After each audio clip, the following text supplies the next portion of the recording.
Escuchen esto, porque es algo de lo que veremos. La predicación de la palabra,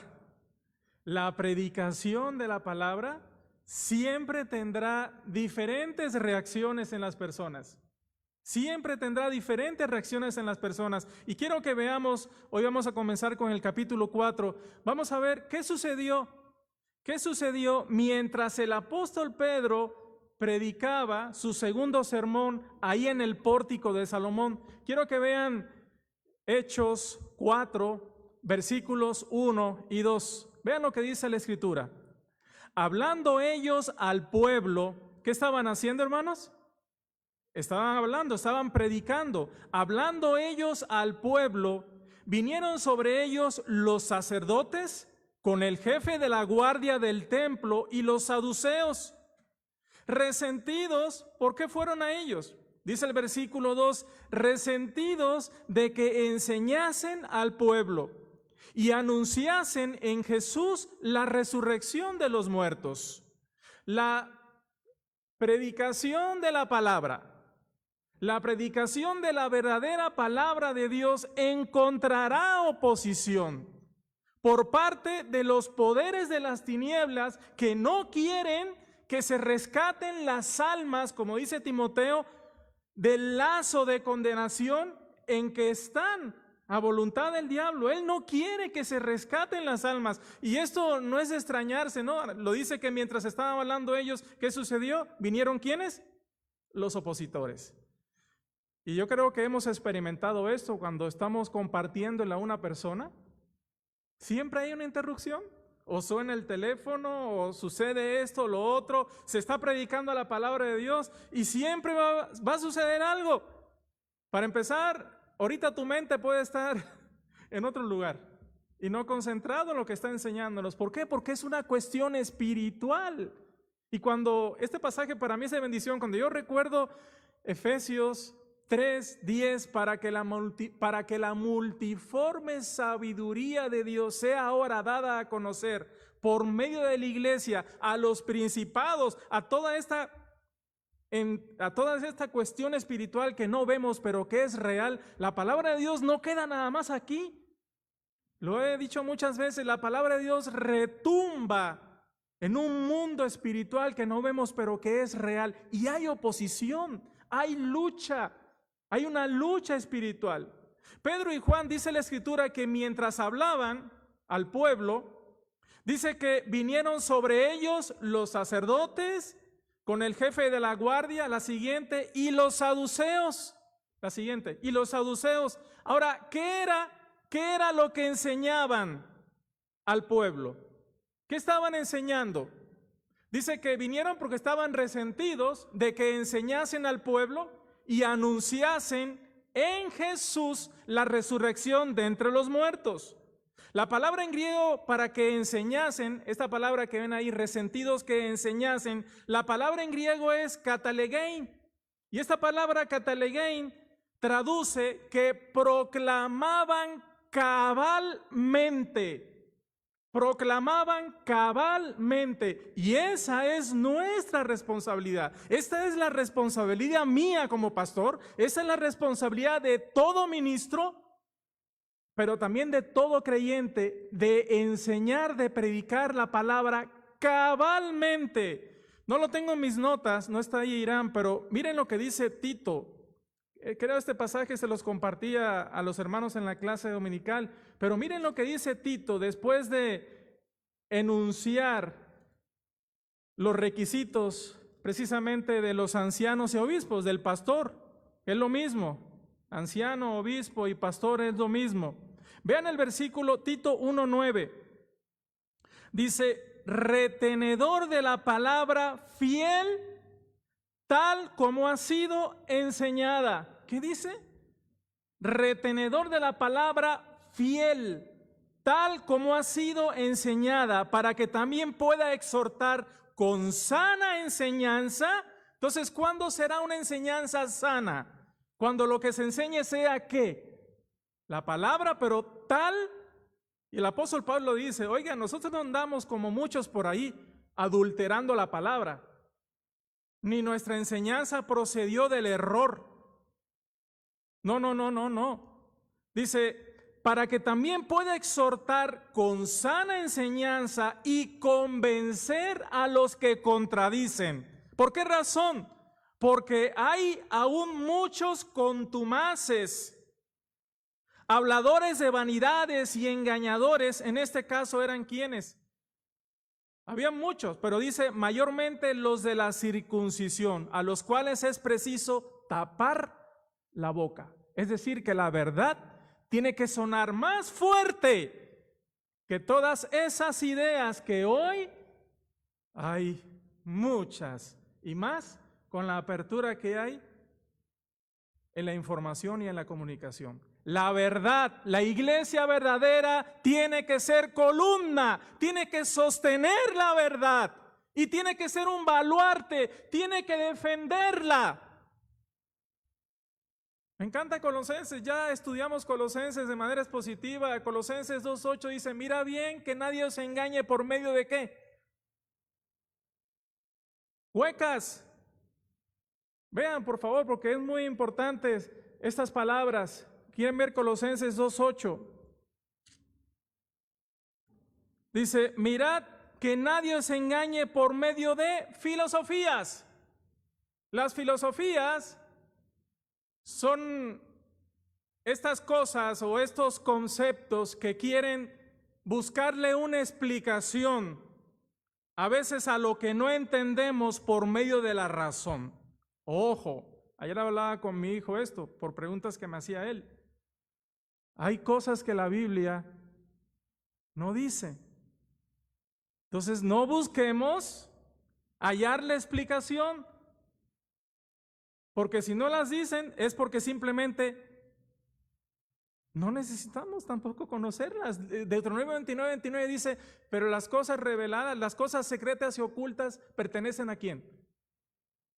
Mas las reveladas son ¿para quiénes? Para nosotros, para que cumplamos toda palabra, para que obedezcamos y cumplamos toda palabra. Hay cosas que no vamos a conocer, no vamos a entender, pero esas son las cosas secretas que pertenecen a Dios. Entonces, mira, no nos esforcemos en tratar de entenderlas porque no las vamos a entender. Entonces, cuando tratamos de entenderlas, ¿qué sucede? Es que la Biblia no lo dice, entonces déjame irme a este libro. Y hoy hay muchas cosas que se enseñan, que se han sacado de escritos apócrifos, de tradiciones, que no dice la Biblia, o de libros, o de la historia, o demás. Y entonces tratamos de poner las escrituras, que es la palabra de Dios, a la altura de estos escritos o estas cosas. No, hermanos. Que nadie te engañe. Porque dice, mirad, que nadie os engañe por medio de filosofías y huecas sutilezas, es decir, cosas vanas, según las tradiciones de los hombres. Hoy ponen las tradiciones, no, es que así lo aprendí de mi abuelita. Y déjame decirte que así era en la antigüedad. Se vino, estas costumbres se vinieron dando de boca en boca. Pero juguemos al teléfono descompuesto a ver lo que yo digo. ¿Cómo lo entiende? Si hacemos una fila, el que está en el puesto número 10, ya está totalmente diferente, ¿verdad? Pero no, Dios ha tenido cuidado de preservar esto. La palabra de Dios. Y dice, conforme a los rudimentos del mundo. Es decir, las cosas más elementales. Y luego dice, y no según Cristo. ¿Dónde está la palabra de Cristo, hermanos? ¿Qué dice Hebreos 1:1 y 2? Ahora, dice la palabra que lo que ellos predicaban, ellos proclamaban cabalmente, no era un evangelio a medias, sino el evangelio completo, muerte y resurrección del Señor Jesús. Dice la palabra que entonces estaban resentidos los sacerdotes y los saduceos, estaban resentidos de que enseñasen al pueblo. ¿Que enseñasen qué? La resurrección en Jesús de entre los muertos.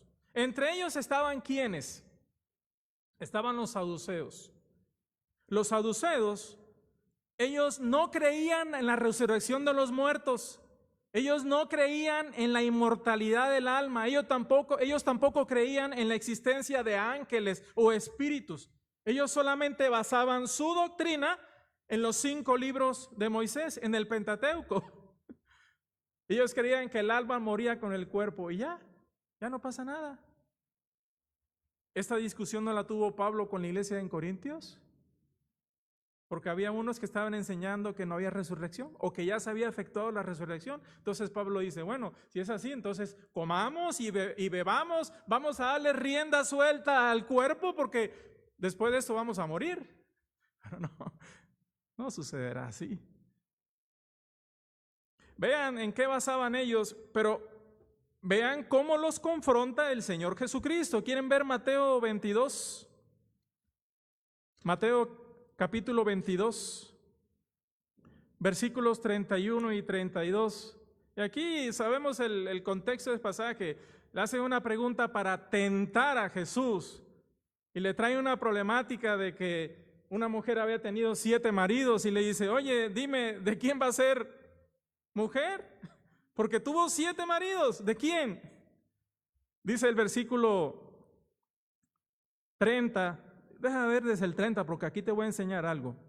Dice, porque en la resurrección ni se casarán ni se darán en casamiento, sino serán como los ángeles de Dios en el cielo. Hermanos, yo amo a mi esposa, a mis hijos, amo a mis padres, a mis abuelos, pero en la vida eterna desaparecen en cierta manera ese tipo de relaciones. Sí, vamos a tener la misma imagen y demás, y vamos a reconocernos, pero nuestro sentimiento de amor y de gratitud, ¿hacia quién van a ser dirigidos? ¿Hacia Dios? ¿Hacia nuestro Redentor? Dice el 31, pero respecto a la resurrección de los muertos, ¿no habéis leído lo que os fue dicho por Dios cuando dijo, aquí va a citar Éxodo 3:6, yo soy el Dios de Abraham, el Dios de Isaac y el Dios de Jacob. Dios no es Dios de muertos, sino de vivos. Entonces, ¿cómo se refiere el Señor Jesucristo a que Dios es Dios? ¿De que están vivos quiénes? Abraham, Isaac, están vivos porque para Él viven. Entonces estaban errando totalmente. Dice el 33, oyendo esto la gente se admiraba de su doctrina. Y más adelante, en otros pasajes le dice, oigan, ustedes erran pero mal, no tienen ni idea. Entonces este pasaje de Éxodo nos está hablando de la resurrección. ¿Por qué no lo podían entender? El hecho es que también estaban los sacerdotes, tanto los sacerdotes como los saduceos estaban resentidos de que enseñaran al pueblo de que la resurrección era posible. ¿Qué le dijo el Señor Jesucristo a Marta y a María cuando murió su hermano Lázaro? Yo soy la resurrección y la vida. El que cree en mí, aunque esté muerto, aunque experimente la muerte física, dice, vivirá. ¿Crees esto, Marta? ¿Lo creemos?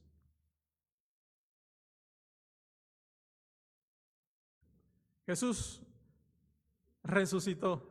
La resurrección es posible. Jesús había resucitado y la resurrección del Señor Jesús era la garantía del milagro de la curación del cojo. Vamos a ver qué dice en versículos 3 y 4. Dice, y les echaron mano y los pusieron en la cárcel hasta el día siguiente porque era ya la tarde. Pero muchos de los que habían oído la palabra creyeron y el número de los varones era como 5,000. Dice la escritura que les echaron mano y los pusieron en la cárcel hasta el siguiente día porque ya era tarde. Pero gracias a Dios por lo que dice la escritura. Dice Isaías 55:11, así será mi palabra que sale de mi boca. No volverá a mí vacía, sino que hará lo que yo quiero y será prosperado en aquello para que la envié. La palabra de Dios nunca regresa a él vacía. Y aquí te puedo enseñar esto. Es que le he hablado una y otra vez a una persona y no quiere creer. ¿Falló la palabra? La palabra no falló. ¿Qué dice Juan 3, 17 y 18? Porque no envió Dios a su Hijo al mundo para condenar al mundo, sino para que el mundo sea salvo por él. ¿Qué dice el 18? El que en él cree no es condenado. ¿Sí? El que no cree ya ha sido condenado porque no ha creído en el nombre del unigénito Hijo de Dios. ¿Falló la palabra? No. La palabra o salva o condena. Entonces no falla la palabra de Dios. Ahora, muchos de los que habían oído la palabra de Dios creyeron, confiaron, y dice el griego, yo le hacía esa pregunta ahorita a mi esposa cuando leía a Misael el pasaje, y le preguntaba, a ver, ¿qué crees? ¿Fueron 5,000 varones los que creyeron? Bueno, aquí es donde es importante el griego, hermanos, porque la palabra en griego dice que llegó a ser el número de los varones 5,000. ¿Qué es esto? ¿Qué quiere decir esto? Que en la primera predicación de Hechos 2, ¿cuántos varones creyeron? Como 3,000. Y ahora creyeron 2,000. De manera que vinieron a ser 5,000 varones en número. No es que creyeron 5,000, sino que vinieron a ser en número 5,000. 3,000 más ahora 2,000, vinieron a ser 5,000 sin contar las mujeres. De manera que crecía el número de los discípulos. Versículos 5 al 7.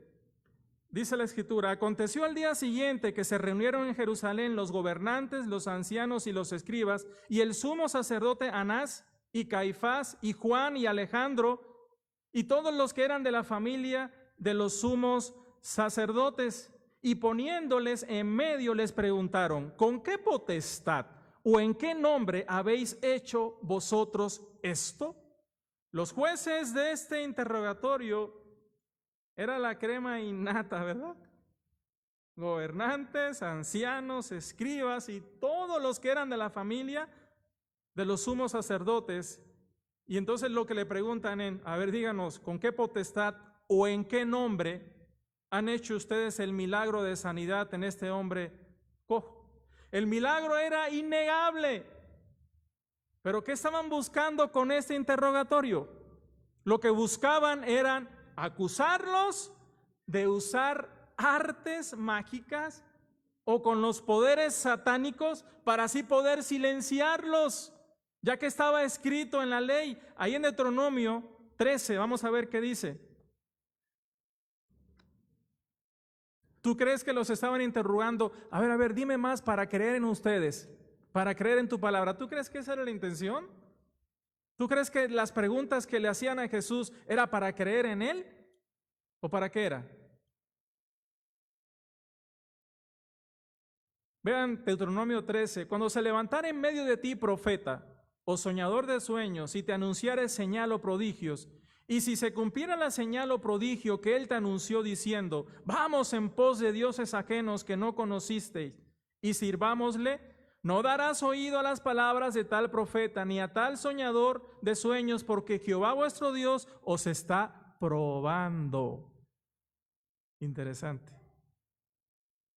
Interesante. Eso podemos ponerlo a la luz de lo que escuchamos. Podemos estar escuchando muchas cosas y hoy vamos que podemos escuchar muchas cosas en internet y demás.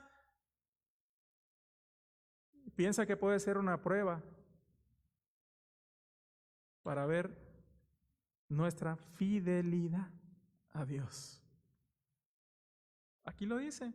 Para saber si amáis a Jehová, vuestro Dios, con todo vuestro corazón y con toda vuestra alma. En pos de Jehová vuestro Dios andaréis, y a Él temeréis, guardaréis sus mandamientos y escucharéis su voz, a Él serviréis y a Él seguiréis. Tal profeta o soñador de sueños ha de ser muerto, por cuanto aconsejó rebelión contra Jehová nuestro Dios, que te sacó de la tierra de Egipto y te rescató de la casa de servidumbre y trató de apartarte del camino por el cual Jehová tu Dios te mandó para que anduvieses. Y así quitarás el mal del medio de ti.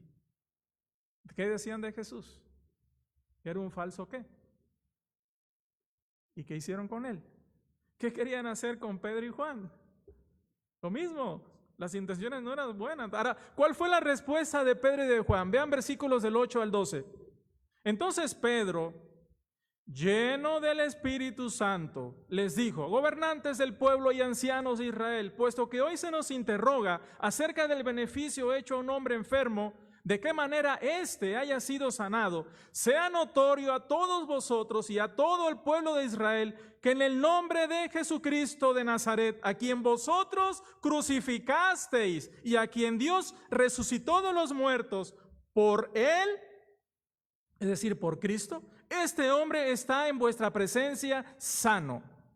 Este Jesús es la piedra reprobada por vosotros los edificadores, la cual ha venido a ser cabeza del ángulo. Y en ningún otro hay salvación, porque no hay otro nombre bajo el cielo dado a los hombres en que podamos ser salvos.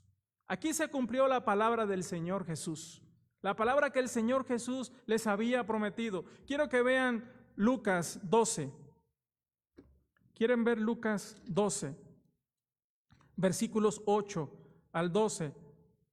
Está en los otros evangelios, pero vean Lucas 12, del 8 al 12. Os digo que todo aquel que me confesare delante de los hombres, también el Hijo del Hombre le confesará delante de los ángeles de Dios. Mas el que me negare delante de los hombres será negado delante de los ángeles de Dios. A todo aquel que dijere alguna palabra contra el Hijo del Hombre le será perdonado, pero el que blasfemare contra el Espíritu Santo no le será perdonado. Cuando os trajeren a las sinagogas y ante los magistrados y las autoridades, no os preocupéis por cómo o qué habréis de responder o qué habréis de decir, porque el Espíritu Santo os enseñará en la misma hora lo que debáis decir. ¿En qué manera se cumplió esto? ¿Cuáles son las primeras palabras en el versículo 8? Entonces Pedro, ¿qué? Lleno del Espíritu Santo. La siguiente, dice la Escritura que entonces Pedro, lleno del Espíritu Santo, les dijo, lo vuelvo a repetir, todos los creyentes hemos sido sellados con el Espíritu Santo. Efesios 1:13, en él también vosotros, habiendo oído la palabra de verdad, el evangelio de vuestra salvación, y habiendo creído en él, fuiste sellados. Todos hemos sido sellados si hemos oído y creído en la verdadera palabra del evangelio. Pero es muy diferente la llenura del Espíritu, que capacita al instrumento para la obra y la voluntad de Dios en momentos determinados. Por ejemplo, este momento. Es interesante porque las palabras en griego, ahí lo pongo, las palabras en griego son plenesteis neumatos agion eipen, que traduce habiendo sido llenado a plenitud de Espíritu Santo, dijo. Esto es lo que traduce el griego. Entonces, no era un momento sencillo. ¿Ante quién estaba Pedro y Juan? ¿Ante quiénes estaban? Estaban ante doctores de la palabra, conocedores de las Escrituras, pero ¿qué hace Pedro? Pedro responde de manera directa y valiente. Primero, en cierta manera, no se avergüenza porque el beneficio que había sido hecho a un hombre que estaba enfermo, que lo necesitaba, entonces no se avergüenza. Segundo, ¿qué es lo que hace Pedro? Busca la gloria, la honra y el honor del milagro realizado. Busca atribuírselos a quién. ¿A quién se los atribuye? Al Señor Jesús.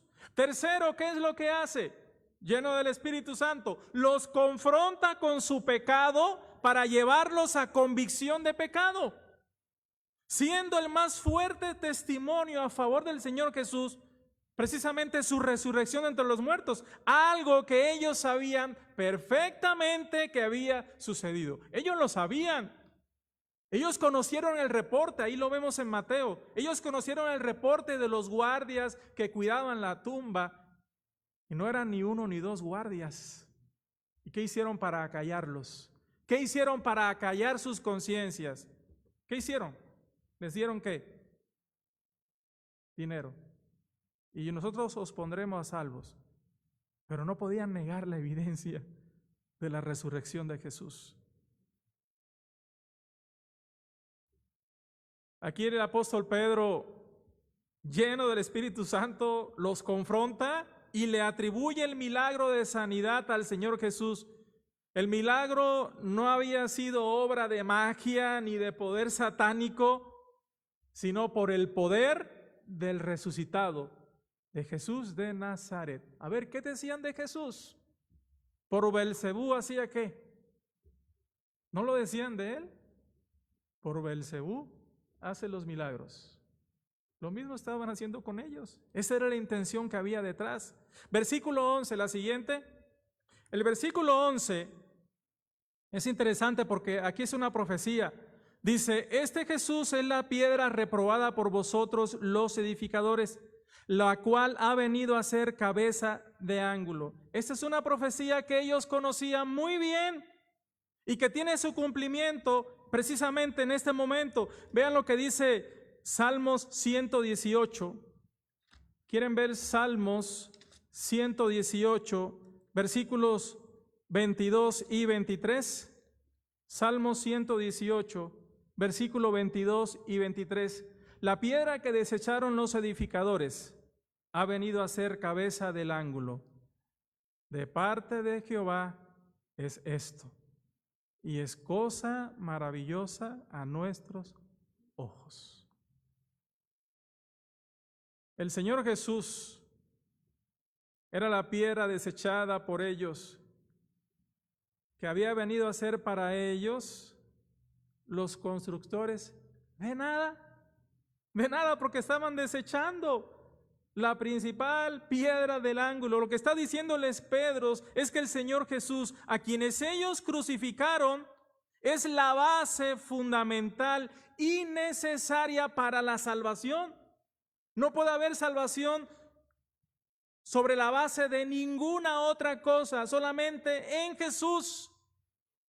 La siguiente, cuando dice en ningún otro hay salvación, cuando dice que en ningún otro hay salvación, es que no hay liberación. ¿Por qué? Porque el Señor Jesús es el único nombre, es el único mediador, es el único camino, es el único sacrificio por medio del cual bajo el cielo podemos ser salvos. Ojo, ¿son palabras de quién? Claro, es el Espíritu Santo, pero son palabras dichas por quién. Pedro. Si esto lo entendieran estos ciegos, guías de ciegos que engañan a otros, estableciendo otros nombres, a otros mediadores, condenando las almas al infierno, si esto lo entendieran, para salvarse no solo es necesario conocer el nombre de Jesús, que dice la Escritura, también los demonios creen y ¿qué? Y tiemblan. Sino hay que creer en la obra de redención llevada en la cruz por Jesús. De manera que Pedro está usando ¿qué? Pedro inspirado, Pedro lleno del Espíritu Santo, está usando la palabra de Dios precisamente ¿para qué? Para defenderse. Es algo que aprendió del Señor Jesús. El Espíritu, la espada del Espíritu, es la palabra de Dios, con la cual Pedro, ¿qué estaba haciendo? Apagando todos los dardos de fuego del maligno. Ahí está, ahí en Efesios capítulo 6, el versículo 14 en adelante. Ahora, ¿cuál fue la reacción del concilio? Vamos a ver del 13 al 18. Entonces, viendo el denuedo de Pedro y de Juan, y sabiendo que eran hombres sin letras y del vulgo, se maravillaban y les reconocían que habían estado con Jesús. A ver, eran hombres del vulgo. ¿Qué dice 1 Corintios 1, versículos, creo que del 24 en adelante? Que a lo vil y menospreciado, a lo débil, escogió ¿quién? ¿Para avergonzar a qué? Ellos se consideraban sabios, pero estaban siendo avergonzados y se estaban maravillando. ¿Pero por qué razón? Dice, y le reconocían que había estado con Jesús. Le reconocían. Pero algo maravilloso sucede en este pasaje. ¿Recuerdan cuando Pedro negó a Jesús 3 veces? ¿Sí? Le decían, sí, tú eres de ellos porque mira, hablas igual que ellos y demás. No, yo no le conozco. ¿Pero qué estaba haciendo Pedro ahora? Nada más y nada menos que delante de, como les decía ahorita, la crema innata de sabios y demás, estaba confrontándolos y reconociendo. No podían negar el milagro. Pedro ahora no tenía miedo de confesar a Jesús y en lugar, a ver, ¿cómo estaban ellos? Como acusados, ¿verdad? Bueno, en lugar de acusados, se convirtieron en jueces del concilio. Por esa razón, ¿qué fue lo que hicieron? Pues optaron por amenazarles, por intimidarles, para que no hablaran en el nombre de Jesús, ni enseñaran en su nombre. Y es que, hermanos, cuando se enseña la verdad, siempre se tratará de silenciar. Pues eso es lo que quiere Satanás. Pero lo vuelvo a repetir, debe de escucharse más fuerte la verdad. Debe de escucharse más fuerte la palabra de Dios.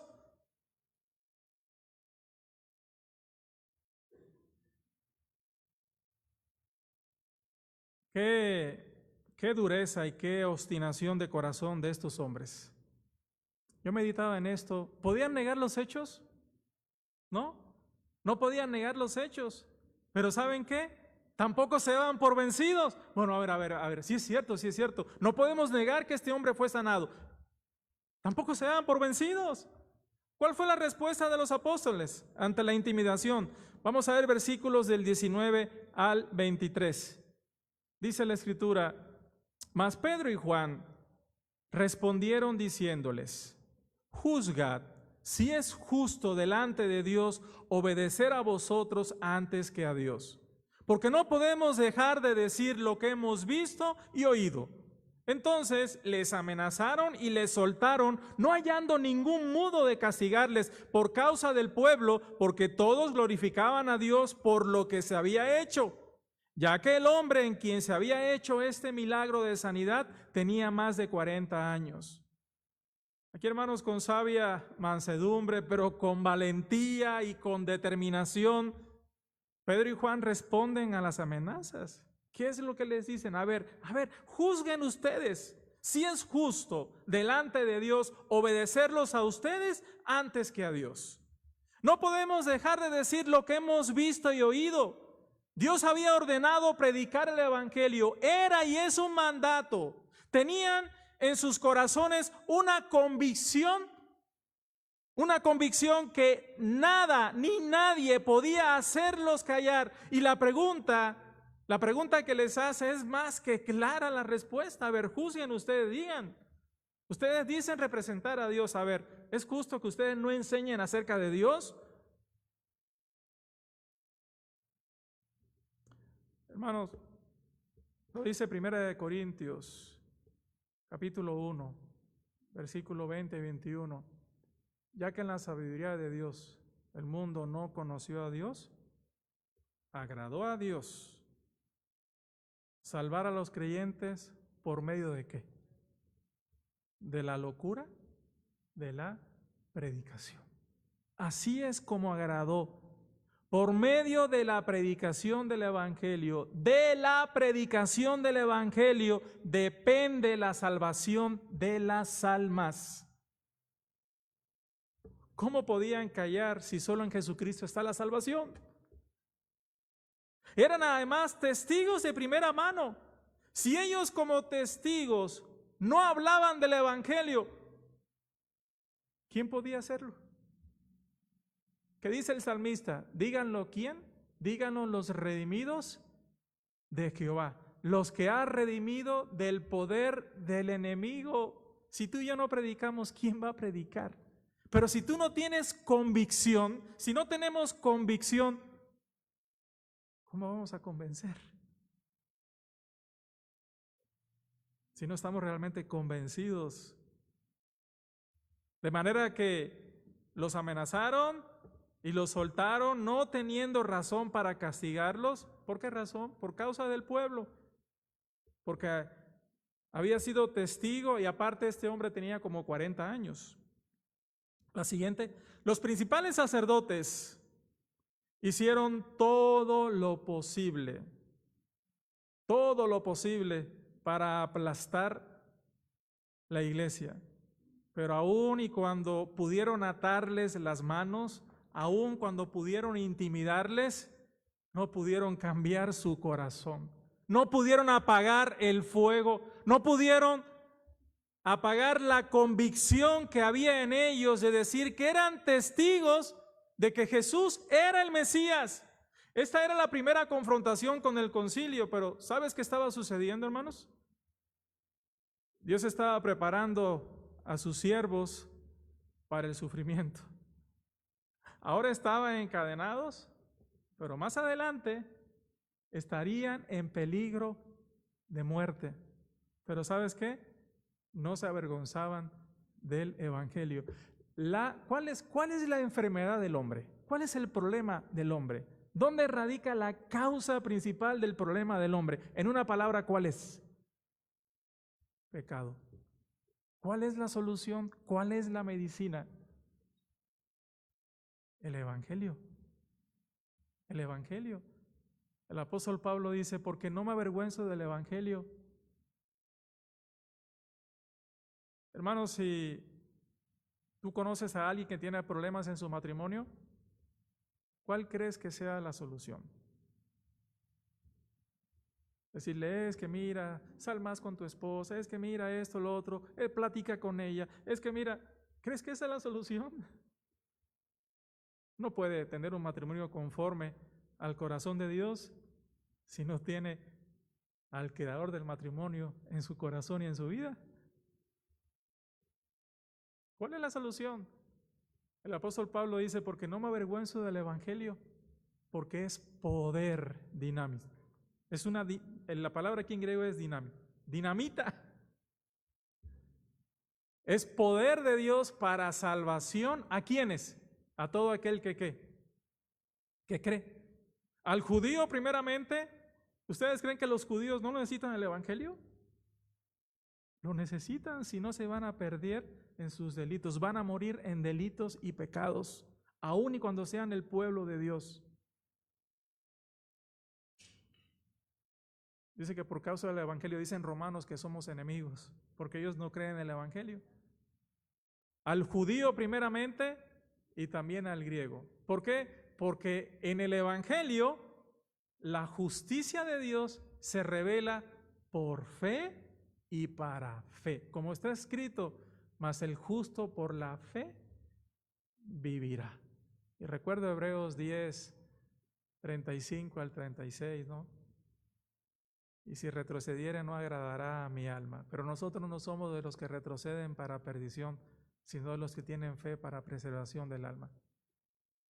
Entonces aprendamos de este ejemplo, hermanos. Lo que necesita el hombre es el Evangelio.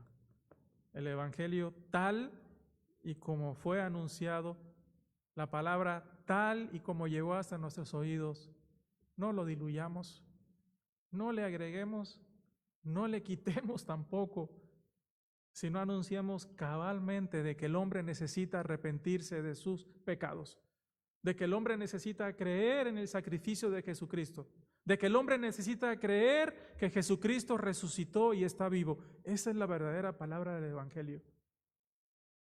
No podrá creer que Jesucristo resucitó y está vivo si antes no se arrepiente.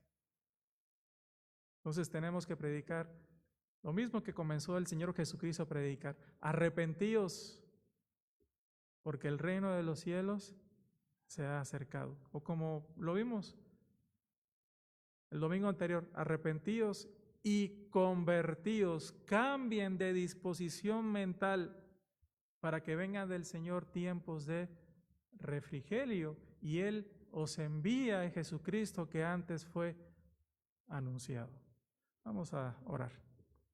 Padre Celestial, gracias te damos por tu palabra, Señor. Gracias porque tu palabra es viva, es eficaz.